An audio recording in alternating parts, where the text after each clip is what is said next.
So John is, in the beginning of this text, is talking about a festival. And we talked about festivals in the United States. We named off a few of the ones that we celebrate here. Does anybody know what the Festival of Dedication is? There's a little hint in the it's wintertime. So anybody have a guess if it was wintertime what this dedication might be? What's the holiday that the Jews celebrate today? Hanukkah. This would be Hanukkah, when the Jews celebrate that day, or those 7 days. And the Jews would call that the Festival of Dedication. It's the winter holiday that is the festival when the Jews celebrate the dedication of the Second Temple, as recorded in the book of the First and Second Maccabees. The Maccabees it's not in the Bible, our Bible. Now, if we were Catholic, it would be in the Catholic Bible, but in the times between the Old and New Testament. Some of the other festivals that we might hear about with the Jews are the festivals of the week.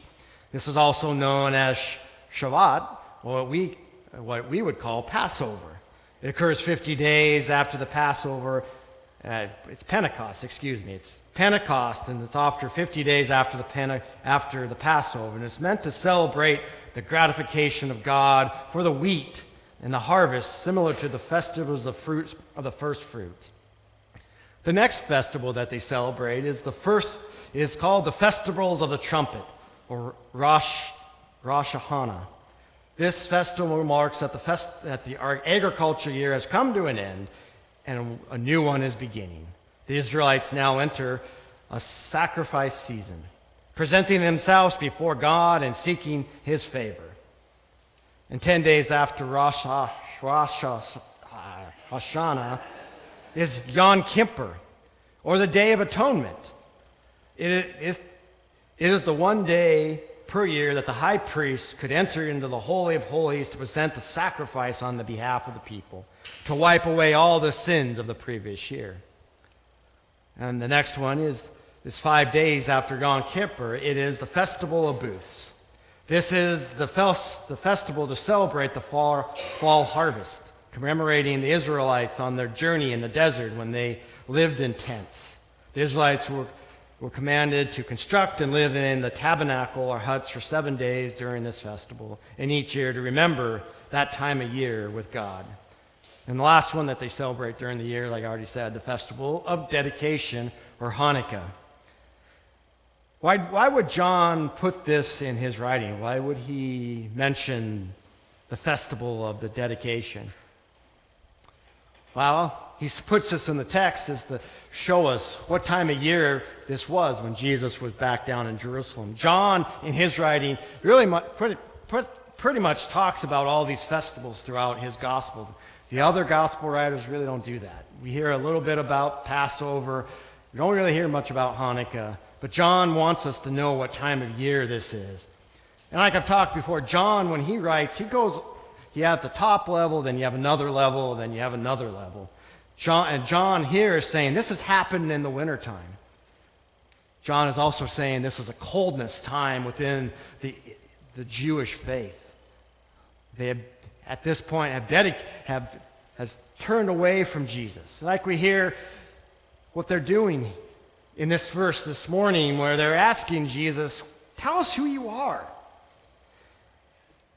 What we need to say is, in the text, it actually says that the Jews gathered. Most likely this was the Jewish leaders. It would have been the Pharisees and the Sadducees, the ones that were trying to trap Jesus into. They wanted him to say that he was the Messiah so they could arrest him and throw him in the jail. And they're asking, how long are you going to keep us in suspense? Are you going to tell us plainly?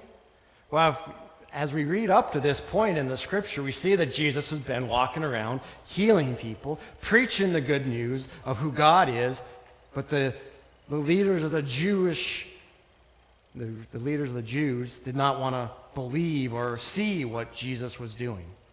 They turned a blind eye. Jesus could have stood up there and said, yes, I am the Messiah, and he could have probably done whatever, this huge miracle, and I still don't think they would have believed that he was God.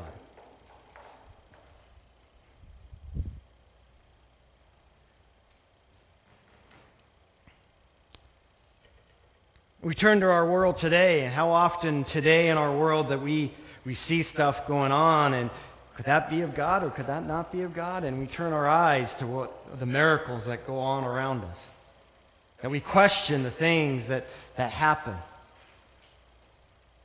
Somebody's healed, there's a miracle healing that doctors can't explain.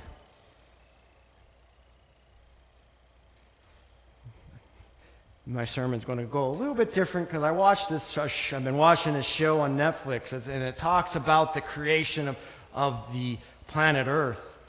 And it's funny, the show, it has all this scientific explanation how the Earth was created and how perfectly the planet is at 23.5-degree angle, because if the Earth was half a degree this way or half a degree the other way, life would not be possible on the planet that we live in. And they're trying to talk about, well, how scientifically can we explain this? How can this happen? Oh, it must have been a boulder came and knocked the Earth off its axis. Well, that's what they say. There was a twin Earth. And maybe that's what happened, but maybe that's what God wanted to happen. The Earth, and one thing they talked about in the show is this balance on the Earth. The Earth is like a living organism. There's a balance. And where does that balance come from? Does it come from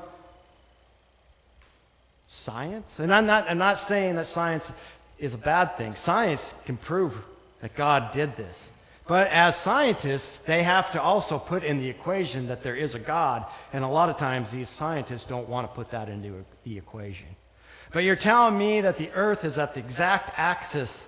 If it was just a little bit to the left or a little bit to the right, that life would not be possible on this planet, that happened by accident? It's hard for me to believe that. Not that I'm not saying that scientists aren't right, that the Big Bang Theory and all that, but I still think God had his hand in all that has happened to make this planet the way it is today. And they go on to talk about just the organism, like the ozone layer and the atmosphere, how that protects the Earth from the sun. It's just can't remember the name of it, but I highly encourage you to go watch this show that explains how the planet is created. I am kind of disappointed that they don't put the God factor in. I think sometimes we become just like the Pharisees and the Sadducees and say that, oh, that's not possible, or God can't have that. There is no such thing as a God. There's no such thing as a creator. Well, I'm not the smartest person in the world. I'll be the first one to admit that. But when you're telling me that the only way that life can be on the earth is that if the earth is at a certain axis, and that's exactly where it's at. And we look at how balanced the earth continues to be, you're telling me that didn't happen, that happened in a bang and that wasn't a creator. And I think we still sit there and ask, well, God, show us. Keep us out of suspense. We want to see more. And God's beauty is all in front of us. God's beauty is in each of our views. And are we willing to see it? Or are we going to continue to be like the Pharisees and the Sadducees, saying, stop keeping us in suspense?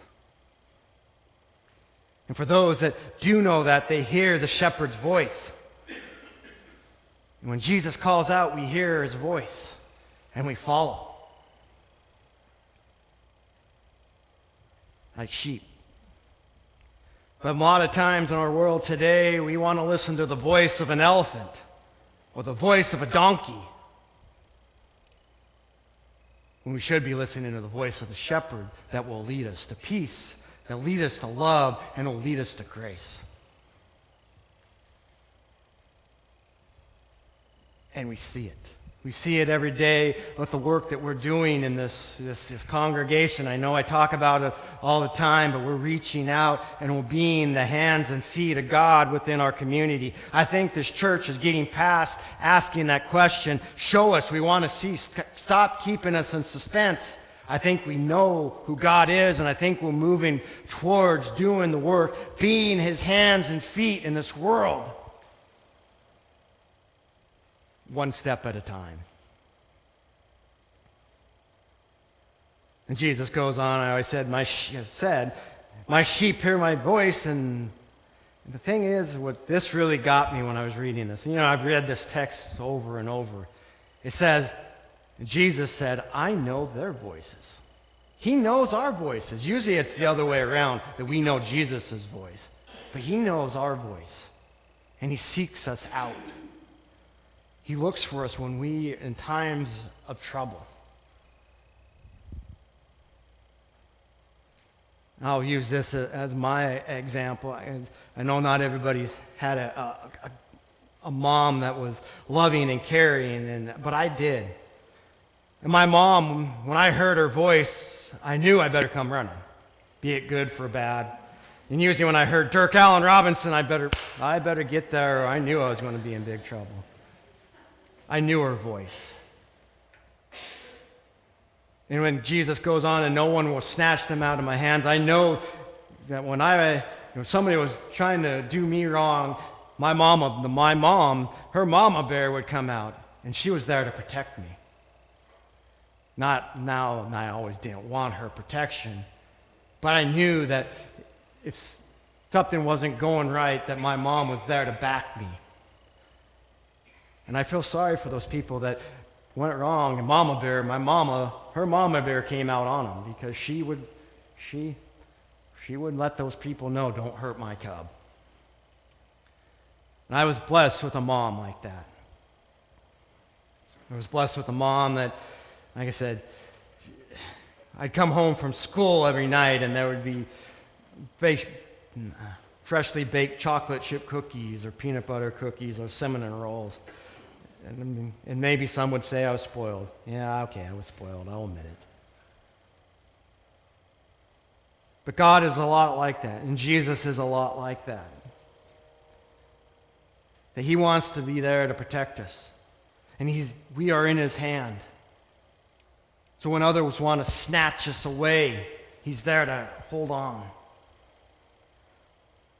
Does that mean that life is going to always be joyful and jolly and happy? No. Life is full of like a river. And the river flows. Sometimes you have where it's nice and calm, and then it goes through, and you have the Cat 5 when you go white rafting and you get thrown off. And then you go back into a little bit of a calm section. That's kind of like our journey with Christ. At times it's going to be easy, and times it's not. But as long as we continue to hear his voice and know that he is the one that is looking out for us, we know that life won't be as bad as it could be. And I want to end with an Irish blessing. And it goes something like this.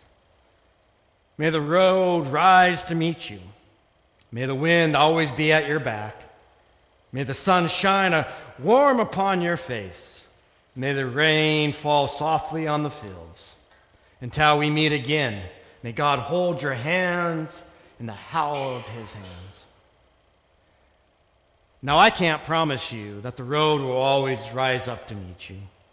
I can't promise you that the wind will always be at your back. I can't promise you that the sun will always shine upon your face. And I can't promise that the rain will always fall softly on the fields. But I can promise you this. As you walk in faith, God will always hold you in the palm of his hand. Amen.